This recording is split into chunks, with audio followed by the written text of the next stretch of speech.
You're listening to The Weekend Take. And now your host, Sean Schaefer.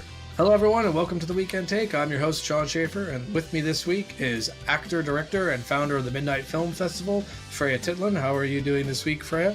I am fantastic. Glad that today is a day where I get to take a little bit of a break and talk to you. So it's been a long week, but I am glad that I'm here. Well, we're glad to have you here. And Freia, tell us a little bit about yourself and what you do.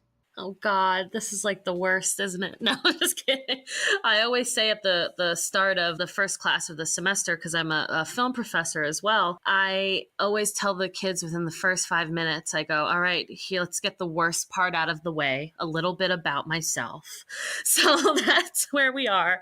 So I went to school to be an actor. That is still my primary focus. I'm an actor and I've been kind of transitioning into doing some voiceover work, which I think is really exciting. And I'm also a writer and a director as well. I think, Sean, you'll know that when you work in the performing arts or in entertainment, it's probably a good idea to learn how to do a bunch of different stuff and to do it well. So I kind of immersed myself after I got my master's in theater. I thought, well, it's interesting that I got a master's in theater when really most of what I'm doing is film. So maybe I should switch gears a little bit and focus on that. I did a couple of kind of experimental film projects and I liked them so much. I thought, well, maybe I should write a short drama. And I had a play that I had written called Sunflower. The play was called The Last Dance. And then I rewrote it for film and I called it Sunflower Fields. And that was finished a couple of months ago. And now it's doing its festival round and it's doing quite well. So I've got high hopes for it in the future as it continues to go along the circuit. That's what I've been doing in terms of being an actor, in terms of being a writer and a director. And I decided that because I didn't have this great community around me. I live in Rockland County, which is maybe about 40 minutes north of Manhattan. I thought, well, I'm really lacking this kind of sense of, I guess, creative filmmaking community, especially up here. So I thought, well, I've got enough fantastic contacts and friends and people who would want to help me create a film festival. I really value not just community, but also celebrating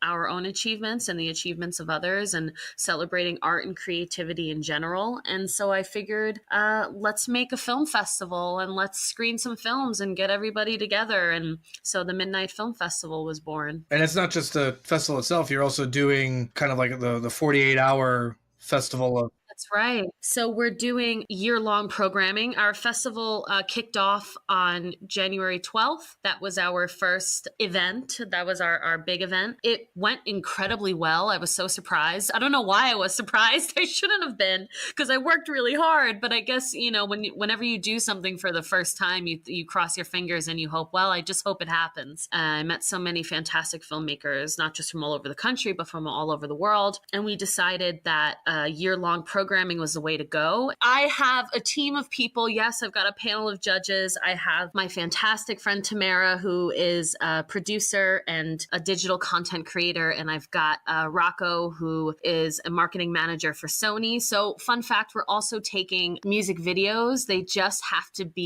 have to follow all the same rules as the film submission. For me, it was a pleasant surprise because you and I first met was working together on Growing Up Fat and Albanian, which is a comedy about dysfunctional family. That's right. Where you were acting in that as one of the leads. And it's been just a wonderful surprise just to see that you have all these talents and not just a jack of all trades, but you're very good at all the boxes you're checking off. That's really nice of you to say. Sometimes I question myself. Now, looking ahead, you said year-long programming. Do you have an inkling of what the next 48-hour challenge or next event of the Midnight Film Festival is going to be? I have a couple of ideas in mind. I think that we will do a handful of 48-hour film challenges, different themes. I'd like to do themes kind of depending on the season because I think that helps people kind of get in the mood of things. But also we're going to be having different kinds of networking parties, and I'm going to be doing a couple of panels with people in the industry. And also because we have this wonderful component of our judge and collaborator Rocco working in the music industry for so long, we really want to kind of do events that merge both worlds. Because when him and I had a conversation, I said, we really need each other. We don't always remember that, but artists need filmmakers and editors and animators, and we need the artists. We need people to be a part of our projects as well. And we also need music, right? We need that too. So it would be really nice to bring different aspects of the entertainment industry together for events. So that's kind of where my focus is. And then as we talked earlier, a lot of my favorite stuff is anime, but also animation as well. And I'm actually working on an animated film right now. And I'd really like to bring animation more heavily into the fold. So we'll see. I've got a couple of ideas brewing around in my brain. And when I know, everyone else will know too. As an actor yourself, you've acted for screen and you've acted for stage, I imagine, yes? Yes. What's the best advice someone's given you? Actors are three things: an athlete, a prostitute, and a Buddhist monk. Yep. That is the best piece of advice that I was ever given. You have to be an athlete. It's not so much about physical fitness, but you've got to be healthy and you've got to take care of yourself, and you can't be out, drink until 3 a.m. and then expect to be on set at 6 a.m. It's just not going to happen. You got to be a Buddhist monk. You're not going to get every audition or opportunity you go in for. I guess this spans not just for actors, but for people in general. And you got to be a prostitute. If a job comes your way and you want it, you better go get it. You better take it. Better work for the money, honey. That's it. Being a woman in film, as both an actor and writer director, how do you take in the way the landscape has shifted the way that it has, primarily over the last 2 to 3 years? Like how do you reflect on seeing the rise in prominent females in the industry moving themselves to the forefront? How do you relay that into what you do moving forward in your career? So I think I'm very lucky that my career shifted so much within this same time period, 2 to 3 years. And so as I was making this transition into film and being a director and producing my own work, all of these other women were stepping forward and saying, sorry, we're not going to take the crap anymore. Before that time, I was basically just working as an actor. I had done some modeling stuff as well. I've been on auditions where things are very uncomfortable. I've been in casting rooms where all the red flags are coming up. At that time, I felt very much like I was not in any kind of position of power. At that time, it was, all right, well, if they give you a job, just do whatever they say. Just do whatever they say. If you're on set and they tell you to do this and it makes you uncomfortable, it doesn't matter. Just do it because you need the job. You need the job as an actor. And that's a terrible way of thinking. And I didn't realize that so many other people thought the same way until these women started stepping forward and speaking up. And I'm really glad that they did. I think they're heroes. I really do. Because you're afraid that, okay, well, maybe I'll lose all of these opportunities that I've just begun building for myself if I speak up. And so I got very lucky in that respect. I think it's incredibly empowering, not just for myself, but for other female filmmakers that I know. And I think it really encourages me to continue to pursue what I'm passionate about and to not take no for an answer. When I first started in film writing and directing, and I was definitely not confident in my ability to do so. I thought, well, who am I? I've never done this before. Why would anyone take me seriously?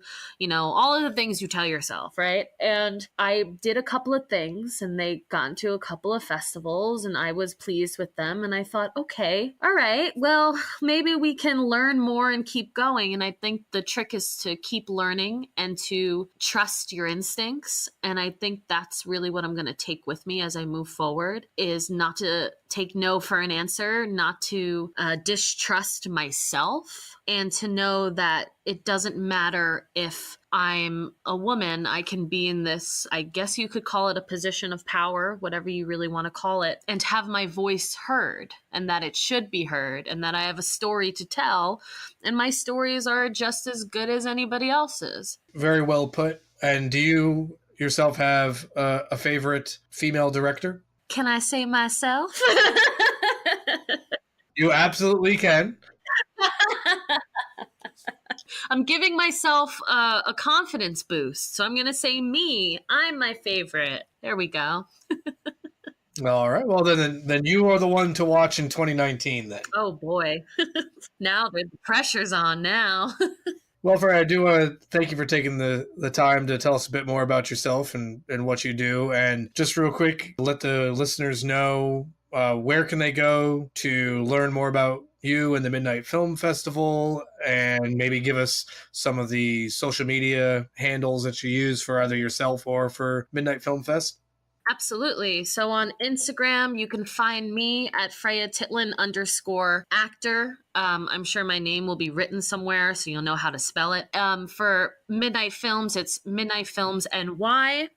You can find us on Twitter with those handles as well. And I have a Freia Titland actor page on Facebook and a Midnight Films page on Facebook as well. So you can go there. You can shoot me a message, say hello. We're pretty accessible that way. And any websites you want to direct people to? If you are going to sign up for our 48-hour film challenge, you can find our page on Film Freeway. If you just look for the Midnight Film Festival, you'll find it right there. You'll see all the rules and the requirements and what you have to do to submit. For those who are listening and don't know, Film Freeway is free. You can make a page and then you'll just create a new submission, give it a team name, and submit to us. And I'm like really excited for the challenge. So I hope that people sign up and participate, have some fun. And the Weekend Take is on social media as well. We're on Twitter at Weekend Take. We're also on Facebook as well. And please do check out our Patreon page. It's the contributions of our Patreon patrons that help keep the Weekend Take running. Patreon patrons get early exclusive access to extended cuts of the episode, so you'll get to hear more of what Freya and I had to talk about this week. But that just about wraps it up for us here at the Weekend Take. So again, I want to thank Freya for coming on and being our guest host this week. Thanks for having me. All right, well, that wraps it up for us. I hope everyone enjoyed the show, and we will see everyone next week. Take care. You've been listening to The Weekend Take.